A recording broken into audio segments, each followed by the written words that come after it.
May nag-akala na may kinalaman sa relasyon niya kay Paolo Avellino ang sadness na na-feel ng kanyang mga followers sa mukha niya. Pero inireveal ng mga followers ni Kim ang posibleng dahilan ng sadness sa face ni Kim sa video. Who's cutting onions right now? Feel ko sad ka today, Kimmy. Always remember, whatever happens, our love and support for you is always there. Hindi mababawasan yon so much, Kimmy. We love you. Tigil, hinga, kalma. Dagdag pa. Siblings problem yan. Yung ate nila since 2023 pa, di okay kay Twinkle at JP now. Si Kim naman unfollowed na.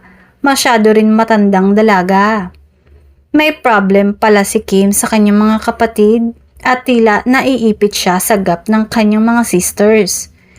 Pinalakas naman ang loob ni Kim ng kanyang mga fans at followers sa kanilang comments. Say nila, "You might not see it, Kimmy, but you're doing better than you think. We're proud of you. Keep going. I am always rooting for you." Samantala, nandiyan naman si Paolo. Tahimik na sandalan ni Kim ngayon sa kabila ng pinagdaraanan. Sa mga isyong patuloy na umiikot sa buhay ni Kim mula sa personal niyang laban hanggang sa family o career-related. Hindi man sila openly in a relationship, kapansin-pansin ang genuine comfort and calm na naibibigay ni Paolo kay Kim.